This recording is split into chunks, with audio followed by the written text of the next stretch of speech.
Hello बच्चों, मैं आज आपको कक्षा 8वीं के दूसरे चैप्टर है लाख की चूड़िया, उसका मैं आपको पढ़कर पैरावाइज अर्थ बताऊंगी। ठीक है, तो यहाँ पर देखिए हम शुरुआत करते हैं लाख की चूड़िया। लाख की चूड़िया जो लाख मेटल होता है जो उसकी चूड़िया बनती है। आजकल तो ज़्यादा कांच के प्रचलन है और लाख की भी चूड़ियाँ चलती है। तो यहाँ हम शुरुआत करते हैं। सारे गांव में बदलू मुझे सबसे अच्छा आदमी लगता था, क्योंकि वह मुझे सुंदर सुंदर लाख की गोलियां बनाकर देता था।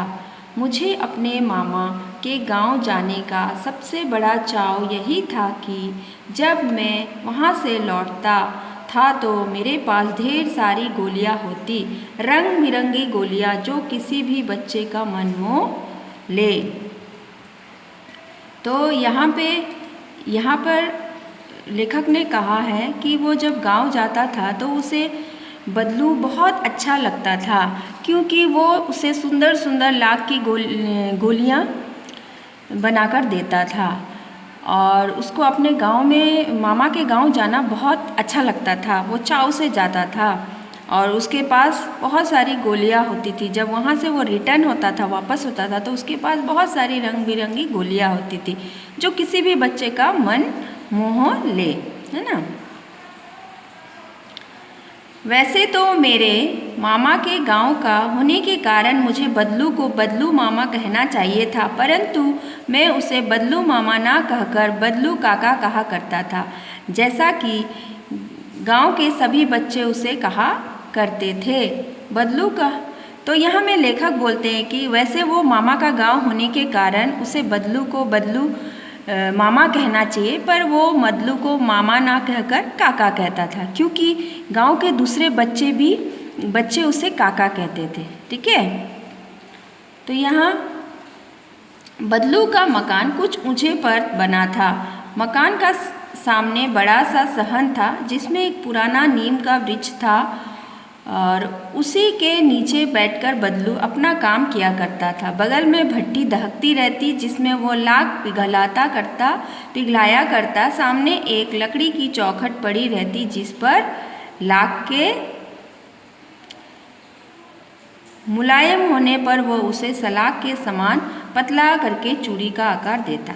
तो कहता बदलू का घर थोड़े ऊंचे पर था और थोड़े से डाउन होके आगे में जैसा बगीचा जैसा होता वहाँ सलान में वो एक नीम का पेड़ था। नीम के पेड़ के नीचे एक मचिया बनाकर वहाँ पे वो भट्टी दहकाता था और जिसमें वो लाख को पिघलाकर गलाकर उसके चूड़ियाँ माने सॉफ्ट कर कर उसको आकार देता था। मुलायम पतली पतली चूड़ियाँ वो बनाता था।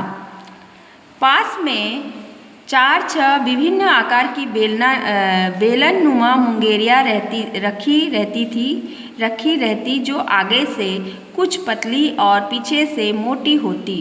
लाख की चूड़ियों का आकार देकर वह उन्हें मुंगेरियों पर चढ़ाकर गोल और चिकना बनाता।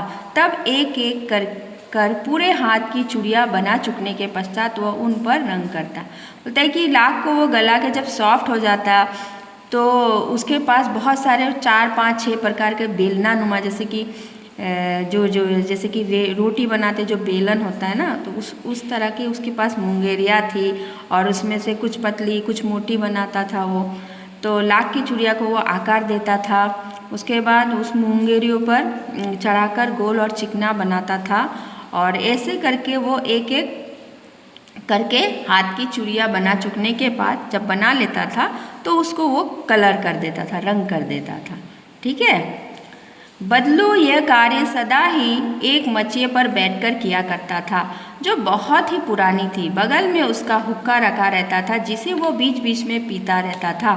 गांव में मेरा दोपहर का समय अधिकतर बदलू के पास बीतता। वो मुझे लल्ला कहा करता और मेरे पास पहुंचते ही मेरे लिए तुरंत एक मछिया मंगा देता। तो जो बदलू है वो हमेशा अपना जो काम एक मछिया बनाकर मछिया जैसा पीड़ा जैसा होता है ना उस टाइप का, वो थोड़ा ऊंचा करके मछिया जैसा बनाकर उसमें बैठकर वो करता था। बहुत पुराना था और साथ में एक हुक्का भी रखता था जो गांव के लोग हुक्का पीते हैं ना गुडर गुडर करके, तो वो और बीच बीच में उसे पीता था और काम भी करता था। और गांव में ज़्यादातर लेखक का समय बदलू के साथ ही बीतता था, ठीक है, दोपहर का समय। तो वो उस लेखक को लल्ला कहकर कहा करता था। तो मेरे पहुंचते ही मेरे लिए वो तुरंत एक मछिया देता, और लेखक जब पहुंचता उसको भी एक मछिया देता था, पीड़ा टाइप का। मैं घंटों बैठे बैठे उसे इस प्रकार चूड़ियाँ बनाते देखता रहता। लगभग रोज ही वो 4-6 जोड़े चूड़ियाँ बनाता। पूरा जोड़ा बना लेने पर वो उसे बेलन पर चढ़ाकर कुछ क्षण चुपचाप देखता रहता, और मानो वो बेलन ना होकर किसी नववधू की कलाई हो। बोलते कि ऐसे घंटों घंटों बैठकर बदलू चूड़ियाँ बनाता था, और जब बन जाती थी कम से कम वो 4-6 जोड़े चूड़ियाँ बनाता था, और चूड़ियाँ जब बना लेता था वो बेलन पर चढ़ा देता था और चुपचाप खुद उसको देखता रहता था। और जो मानो कि वो बेलन नहीं होकर एक नववधू है, मतलब कि एक नई सुंदर कन्या है, ऐसा प्रतीत होता था, ठीक है। बदलू मनीहर था, चूड़ियाँ बनाना उसका पेतुक पेशा था, और वास्तव में वो बहुत ही सुंदर चूड़ियाँ बनाता था। उसकी बनाई हुई चूड़ियों की खपत भी बहुत थी। उस गांव में तो सभी स्त्रियां उसकी बनाई हुई चूड़ियाँ पहनती थी। आसपास के गांव के लोग भी उससे चूड़ियाँ ले जाते थे, परंतु वो कभी भी चूड़ियों को पैसे से बेचता ना था। उसका अभी तक वस्तु विनिमय का तरीका था, और लोग अनाज के बदले उससे चूड़ियाँ ले जाते। बदलू स्वभाव से बहुत सीधा था। मैंने कभी भी उसे किसी से झगड़ते नहीं देखा। तो यहाँ लेखक बोल रहे हैं कि बदलू जो मनीहार था और उसका चूड़ी बनाना पैतुक पेशा था, मतलब कि उसके फादर से चले आ रहा वो बिजनेस था, और वो वास्तव में बहुत सुंदर चूड़ियाँ बनाता था। और जो चूड़ियाँ जो बनाता था उसमें जो मटेरियल देता था बहुत अच्छे से देता था, इसलिए गांव में सब उसकी बनाई चूड़ियाँ हर कोई महिला स्त्रियाँ पहनती थी। और ऐसा कोई नहीं था जो जिसके हाथ में बदलू के हाथ की बनाई चूड़ियाँ नहीं थी, और आसपास के गांव के लोग भी उससे चूड़ियाँ ले जाते थे कभी कभी। तो परंतु वो कभी भी चूड़ियों को पैसे से नहीं बेचता था। उसका वस्तु विनिमय का तरीका था। वस्तु विनिमय यानी जो एक चीज़ के बदले हम दूसरी चीज़ लेते, तो वो चूड़ियाँ देकर अनाज ले जाता था। तो वो ऐसे स्वभाव में बहुत सीधा था। कभी भी लेखक ने उसे झगड़ते हुए नहीं देखा, है ना। हाँ, मैंने कभी भी उसे किसी से झगड़ते नहीं देखा। हाँ, शादी विवाह के अवसर पर वो अवश्य जीत पकड़ जाता था। जीवन भर चाहे कोई उससे मुफ्त चूड़ियाँ ले जाए, परंतु विवाह के अवसर पर वो सारी कसर निकाल देता था। आखिर सुहाग के जोड़े का महत्व ही और होता है। मुझे याद है मेरे मामा के यहाँ किसी लड़की के विवाह पर जरा सी किसी बात पर बिगड़ जाता था, और फिर उसको मनाने में लोहे लग गए थे। विवाह में किसी जोड़े का मूल्य कितना बढ़ जाता था। इसके लिए उसके घरवाली को सारे वस्त्र मिलते, ढेरों अनाज मिलता, उसको अपने लिए पगड़ी मिलती और रुपया मिलता सो अलग। तो यहाँ कहते बदलू तो ऐसे सीधा आदमी था, वो झगड़ता भी नहीं था। हाँ, लेकिन जब शादी का अवसर होता तो वो जिद पर अड़ जाता। उसकी मुँह मांगी कीमत देनी पड़ती, अगर नहीं देने से वो नहीं मानता। तो लेखक को याद है उसके मामा की जो लड़की की शादी हुई थी, तब वो बदलू को मनाने में उनको लोहे मनाने पड़े, बहुत मुश्किल से वो माना था। और जब माना तो वो उसको चूड़ी के बदले घरवाली को कपड़े भी मिले, बहुत सारा अनाज भी मिला, और उसका रुपया भी मिला, प्लस पगड़ी भी अलग, जो एक देते अलग से पैसा, वो भी मिला।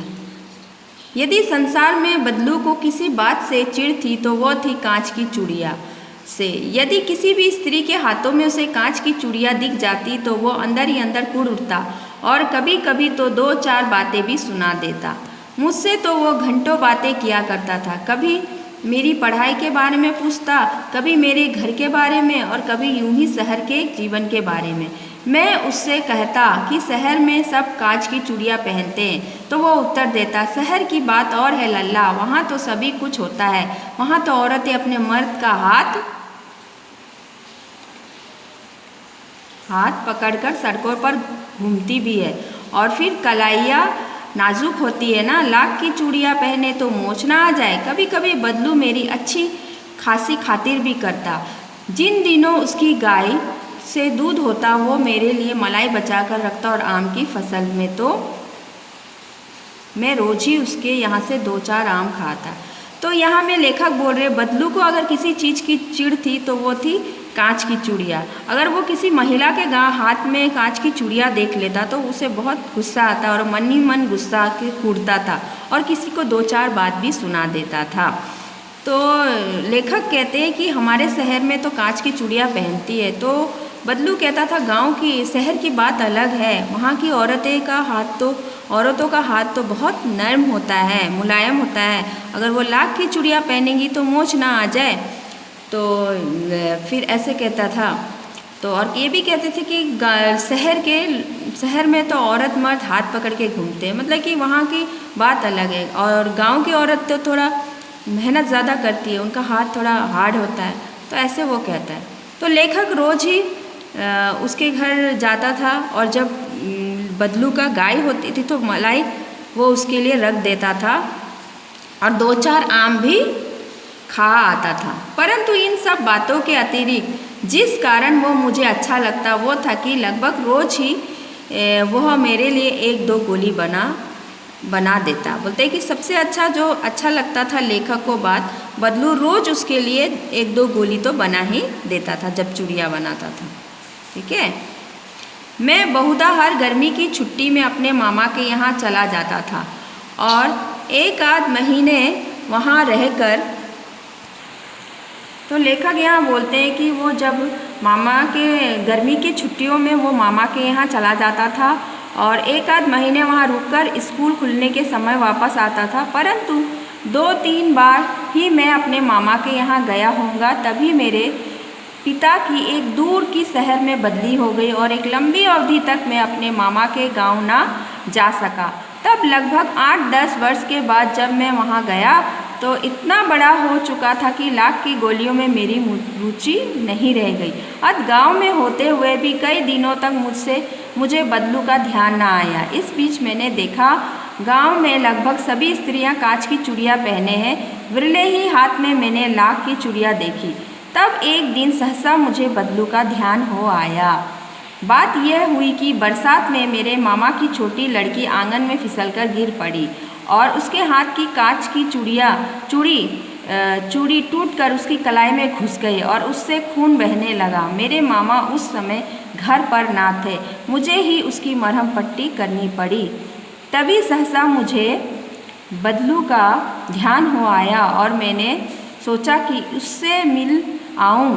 अतः शाम को मैं घूमते घूमते उसके घर चला गया। बदलू वहीं चबूतरे पर नीम के नीचे एक खाट पर लेटा था।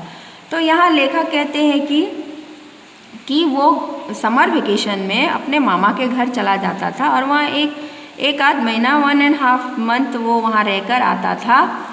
तो एक बार क्या हुआ, उसके फादर का बहुत दूर शहर में ट्रांसफ़र हो गया, तो बहुत लंबे समय बाद वो अपने मामा के गांव तक ना जा सका और 8-10 वर्ष के बाद वो गया तो इतना बड़ा हो गया था कि अब उसे लाख की गोलियों में इंटरेस्ट नहीं रहा, रुचि नहीं रहा। ठीक है। तो ना ही उसको उतना बदलू का याद आया। तो लेकिन जब गांव में गया तब भी उसको ध्यान नहीं आया। लेकिन जब उसकी मामा की छोटी लड़की एक दिन आंगन में फिसल कर गिर गई बरसात के समय, तो उसकी कांच की चूड़ियाँ हाथ से टूट गई तो उसके कलाई में खून निकलने लगा। तो मामा ना होने के कारण लेखक ने ही उसकी पट्टी कराई। तो उसी समय उसको बदलू याद आया और गांव में ऐसा उसने बहुत कम स्त्री शायद ही होगी जो बदलू का मतलब कि लाख की चूड़ियाँ पहनी हो, और बाकी सबको उसने कांची की चूड़ियाँ पहनते देखा है। तो उसको सोचा कि पता नहीं बदलू का क्या हुआ, चलो मैं शाम को घूमते घूमते बदलू का घर जाऊंगा। तो फिर वो शाम को गया, देखा बदलू वहीं चबूतरे पर नीम के नीचे एक खाट पर लेगा। वो जो नीम का पेड़ था उसके आंगन के उधर सलान में, तो वहीं में वो लेटा हुआ था। तो यहाँ लेखक ने कहा, नमस्ते बदलू काका। मैंने कहा, नमस्ते भैया। उसने मेरी नमस्ते का उत्तर दिया, उठकर खाट पर बैठ गया। परंतु उसने मुझे पहचाना नहीं और देर तक मेरी ओर निहारता रहा। मैं हूँ जनार्दन काका, आपके पास ये गोलियां बनवाकर ले जाता था। मैंने अपना परिचय दिया।